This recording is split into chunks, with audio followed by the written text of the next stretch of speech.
There's been a wee mistake here made, officer. Like I said before, you heard the charges. Theft, larceny, and impersonating a priest. Impersonating? But I am a priest. We're particularly interested in the missing funds. Officer, I've done nothing to warrant such attention from such fine gentlemen as yourselves. My name is Father Lucius, and I'm here to save young Rowan O'Reilly's immortal soul. Would you be backing me up now, son?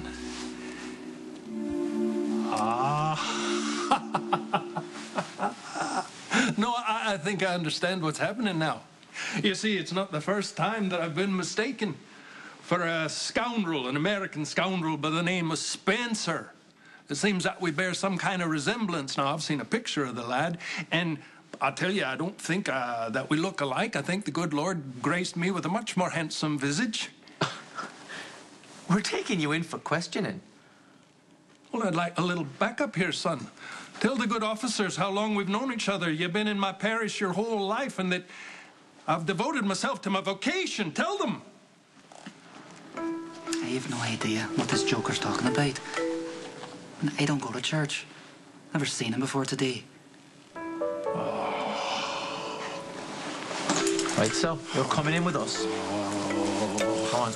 It's going to be like that, is it, young Rowan? Well, I hope that the Lord makes you see the error of your ways. You've done a bad thing, Rowan, already.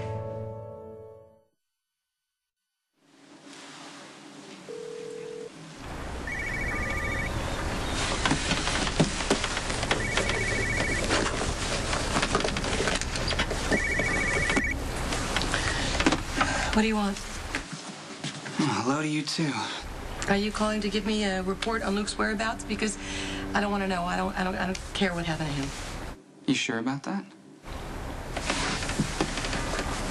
Did you find him? He's in a jail in Ireland. For reasons I can't get into right now, I'm not in a position to help him. But you could. What? I'm not interested. However, I think I'm going to have my lawyers contact the authorities in Ireland, so why don't you give me his exact whereabouts and the name he's using, okay?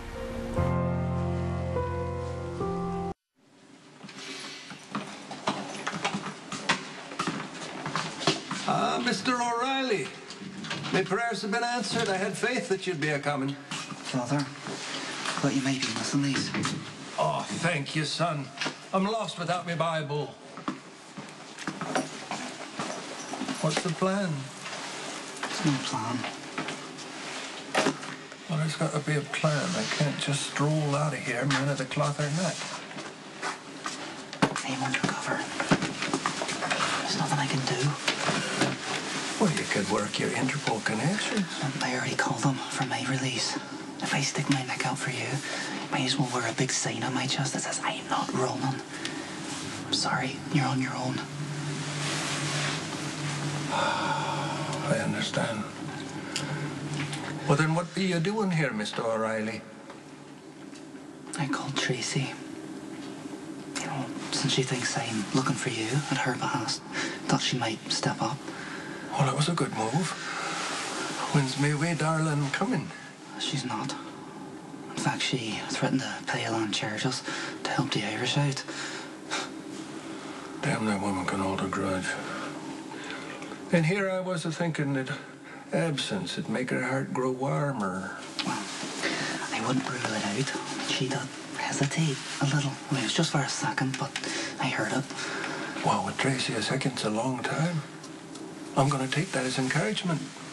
I'm going to think positive about it. Yeah, but I can't do nothing from in here. Last chance. You sure you don't want to help me out, Mr. O'Reilly? I'd love to, but I've got my own problems to worry about. Like finding a woman who can blow my cover, convincing her not to. Siobhan was the girlfriend of a man O'Reilly offed. She came after him, or me, with, you know, probably murders and that. But she changed her mind, decided to save me. Did she now? We spent some time together. Well, she was resourceful, even brave. She's a lovely girl. Is she? And how was it that you managed to make the turnaround with her, Mr. O'Reilly?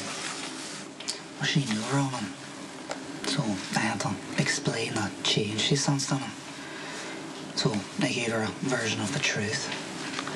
That I'd hit rock bottom one night. Realised that I'd gone as low as I could go without completely falling off the map. And this wasn't what I wanted with my life. It wasn't what God wanted for me. So I dusted myself off and resolved to be a better person whenever possible. That was a good move. That particular scheme has worked very well for Mr. Sinicaritos all these years. The problem is, Siobhan might be back to square one. Murderous intent. She overheard a conversation I had with Dante and Lulu. You dragged Lulu into a dust-up with a Balkan. I didn't drag Lulu on anything.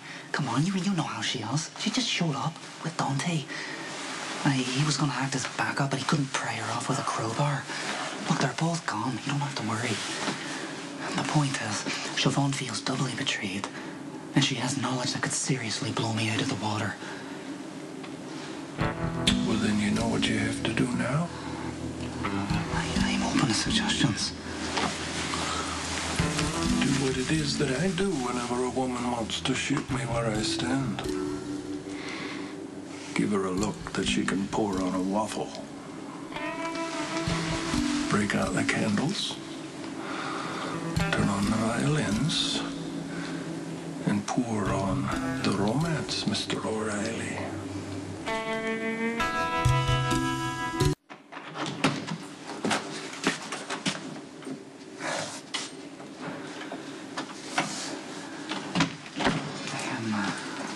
I'm glad you're here. I'll bet. Probably anxious to hear whether I've given you up to the Balkans men. You wouldn't be here if you had. You don't know me well enough to have any idea what I do. Maybe I'm lying now. Maybe I'm playing games. I don't blame you for being angry. I would be too. And I apologize. I lied to you because I didn't see another choice. There are lies and there are lies. You could have convinced me you were Ronan without making me like you. Giving me some sob story about your redemption. When you knew I was vulnerable. No, I tried to tell you in the alley. I was honest. I mean, I was honest about everything I could be. Everything I went through and how it changed me, Siobhan. All of it was real.